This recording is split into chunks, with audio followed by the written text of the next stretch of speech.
I'm talking today about stress. It's a big topic, but I've done a lot of reflecting on that recently and started to have quite different experiences in myself with stress levels. So I really wanted to have a chat about that. Stress seems to be part of life to some extent, and it's not necessarily bad. I think most of us get to a point where we realize that it's under stress and pressure that we stretch and grow and find new abilities within ourselves and new strengths within ourselves that we wouldn't really otherwise do without some kind of pressure to do so. In fact, back in my undergraduate years, they were still teaching the studies of Yerkes and Dodson back in the early 1900s. Yerkes and Dodson came up with this model of a curve of performance and stress. And they found that without any stress, our performance at tasks was mediocre, and that there needed to be a certain amount of pressure and stress to elevate performance to some kind of peak potential. And then, of course, if the stress continues beyond that point, the performance starts to decline. There's a kind of a peak zone, and that I think there's a lot of individual difference in that. But generally speaking, without stress, we don't do much. We'd probably all hibernate 3/4 of the year and eat chocolate and not reach a lot of potential without some kind of stressors in our life. But yeah, as I said, there's optimal and unhelpful levels of stress. And for me, it's the stressing out that is really absolutely optional and not helpful. And I think we all know that there's a point within our own systems where we tip over from caring enough to be getting stuff done, and we kind of go over the line into that spinning around like the Tasmanian devil kind of thing. And we tend to forget that that part is actually within our control. We can do a lot to support ourselves and avoid or interrupt that cycle of spinning out and stressing and flapping around. On the physical level, we can support ourselves by eating well and drinking plenty of water and getting some exercise, avoiding caffeine, having good interpersonal boundaries, being able to say no when we need to. All of these things help support lower baseline stress into the more productive zone to avoid that spinning out bit, which a physical system will do when it's not being cared for, especially. But even in times when we are extremely busy, when life is objectively kind of stressful, things like moving house are generally considered stressful events, that the stressing out part is actually really optional. And I had a moment of really acknowledging to myself, I'm the one who's doing that to myself. It's not the circumstances contributing, but I'm the one who's choosing to do that or not, who's allowing that pattern to run. And that realization has been a real game changer for me. I've been learning a lot about it in recent years, in stages of incremental learning. It's quite fascinating, actually, now to review this for myself and notice the stages that I've been going through to begin to have quite a different experience of life. There were some moments of realizing and having even just an inkling, that a vague picture that surely the way things were could be a bit different. And it's taken a while to integrate that change after about, I would say, 10 years of pretty deliberate focus off and on and exploration around this. I'm now in a place, touch wood, where I feel quite different about it all. I haven't spent every waking moment of the last 10 years focused on it by any means, but it's kind of been in my awareness as a curiosity and a focus over this time. And the thing that has really changed for me is that, well, firstly, I had to become aware that something really could change. And hand in hand with that was the point I mentioned before of acknowledging that I had agency here. I'm not the victim. I'm the one who's doing the stressing out. It's optional. This is my body. I'm the one driving the car. I have a choice here. And the awareness that was sticking out for me in those moments is that I was having a stressful experience of getting ready for work or to be somewhere on time. What had actually happened, I was getting more and more involved in developing my own meditation practice. And I was having this wonderful quality of experience and perspective that was definitely guiding my awareness of my experience. Through meditation, I was becoming more aware of myself and my experience and how I was in the world and being more present in my life in general. This is where I also was then able to become more aware of my stress levels and my reactivity and how that would impact my ability to engage in life and relationships. Through meditation, I've been able to feel more at cause in my life and less like I'm kind of just floating around on the waves like a leaf. I start to realize that I can be in little boats with oars and a rudder and have a choice. I can steer and make choices in my life and how I respond to my life experiences. I can't control the traffic particularly, but it can control how I respond to it. So, that's almost another video really to talk about the experience of meditation and how to go about building up a meditation practice. So perhaps do another video on that. But through building up some moments every day that I would sit with myself, I was changing my awareness very much. And I was able to kind of choose to attune to some higher frequency, energetic potentials really, to how do I want to be? How do I choose to express and live my life? How do I be, or even just I choose to be? There must be a way to be more in gratitude and appreciation of life and to bring more love to my life and to allow myself to be in love with life. So those moments I was spending of the morning were really feeling more and more like the authentic me. I say morning, that's my preferred practice, is a morning meditation. And it started to feel like that was the truth as I wanted to express it. The highest potential of me, what I'm tracking towards, being more like that person. And what flowed from that then was a pretty stark awareness of the contrast of everything that didn't feel that way. And to begin with, I'd notice myself in the middle of the day and go, wow, I've really drifted from that experience. And that felt overwhelming to look back on 4 hours or 5 hours, 6 hours of the day and go, wow, what's happened? So I decided to bring my awareness back into kind of more incremental chunks that I could track what was going on. And what I found was just even the early moments of the day, I could have this experience of expansive stillness in meditation. And then I'd check again on myself by the time I was sitting in the car, putting the key in the ignition, and I seemed to be having quite a different experience already. Initially, that brought quite a bit of frustration. It's very, a bit down on myself, frustrated and judging the whole situation, which is, I think, what we tend to do. We tend to get frustrated, and it's not necessarily bad. Some of that frustration is the impetus for change.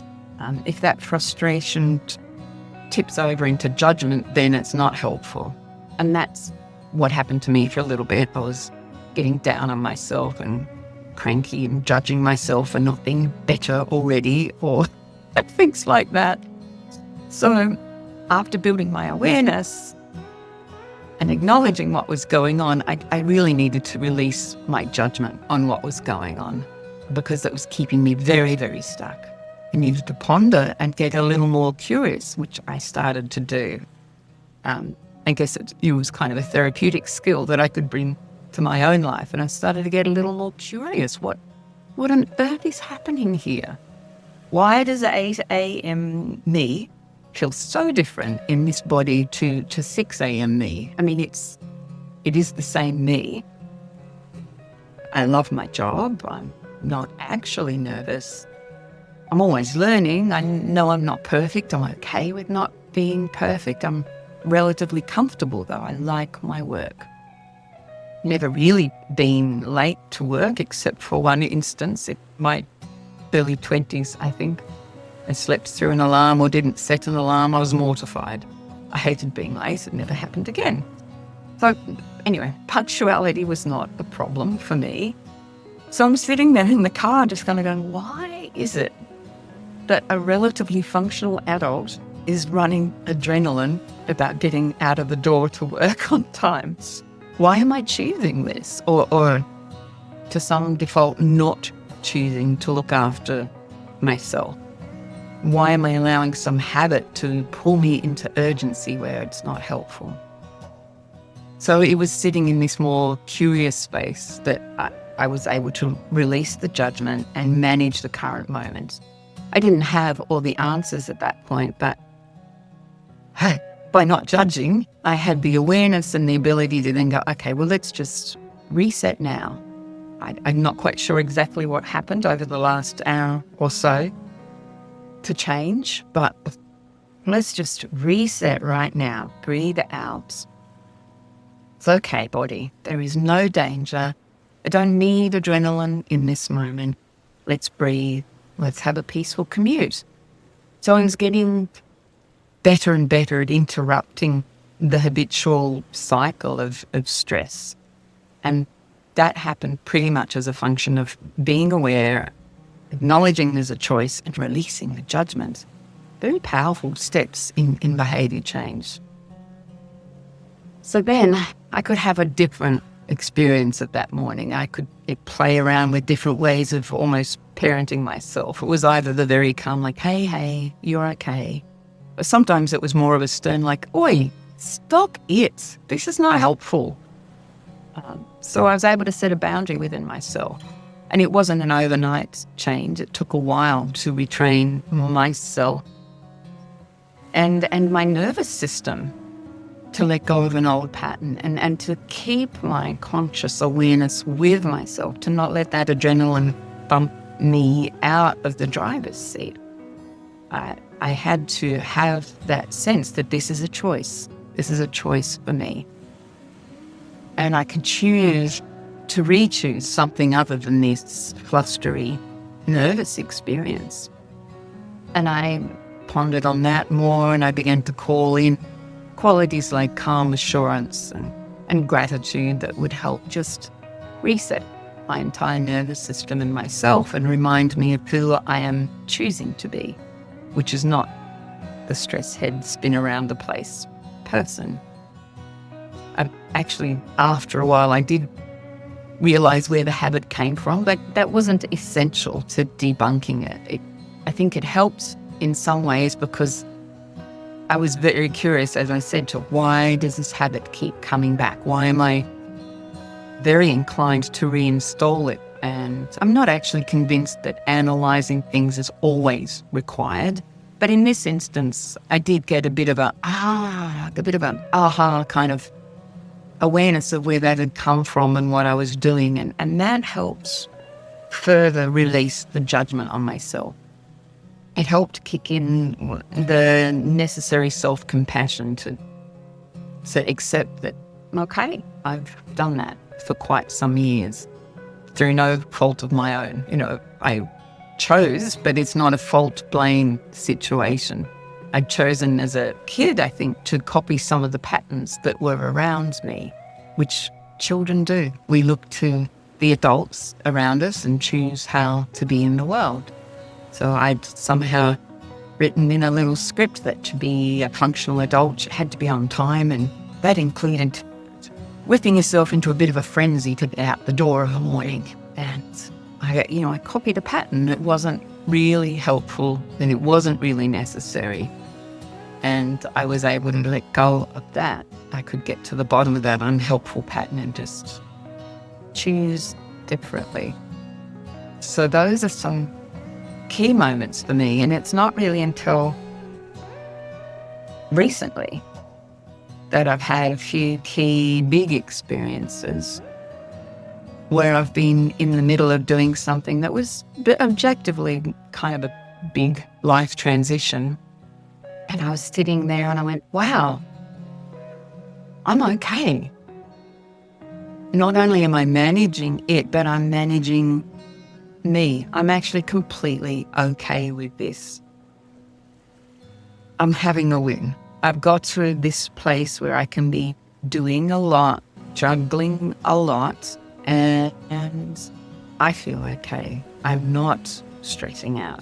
It was a bit of just a little golden moment of acknowledging a couple of years ago, this would have flipped me out a bit. This would have potentially flipped me out. I would have been more tense and struggling a bit more and working harder to maintain some equilibrium in my system.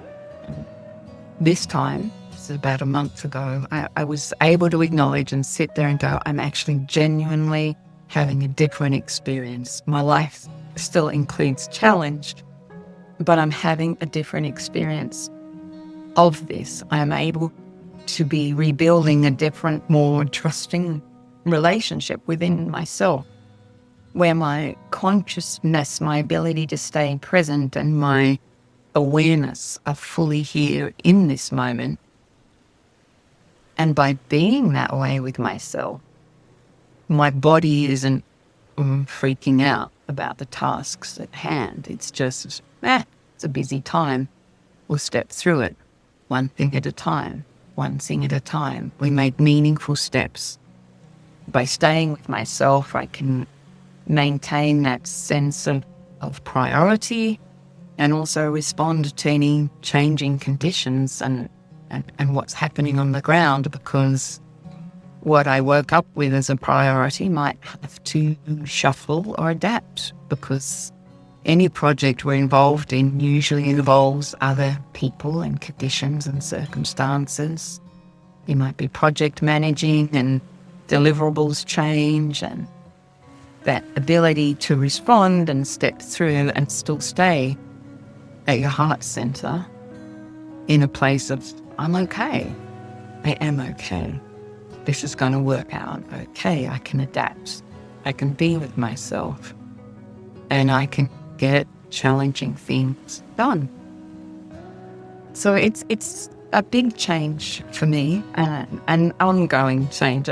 Not without challenge. I don't think I've actually arrived. But I had that distinct joy of that period of going, wow, this is different. My work with myself is paying off. I am having a different experience, and I can build on that, which then just increases the gratitude and makes more possible. But those first kind of steps that are so important is this process of building awareness around what is and coming to some acceptance of like, okay, this is what it is, and I choose to release any judgment on that. This seem to be fundamental steps in the change process that I'm finding across a lot of different phenomena. We have to be in some sense of being present, kind of being aligned to our values and centered in the heart, and noticing what's going on around us, feeling however it is that we do feel, acknowledging then that we have agency in that. So I'm aware I have a choice here. I can be grateful for my awareness and the choice that, I'm doing that. All right. That puts me back in the driver's seat, not blaming myself. I can release all of the judgment and go, okay, how would I rather be? And how do I get from here to there in a compassionate and loving manner? So the awareness, acknowledgement, some gratitude, releasing the judgment, and then re-choosing. I would like to be more like this. I'm re-choosing some calm assurance because my body's having an unpleasant experience that is not appropriate or helpful. So those steps are pretty key, finding them very applicable across a lot of circumstances. So thanks for listening.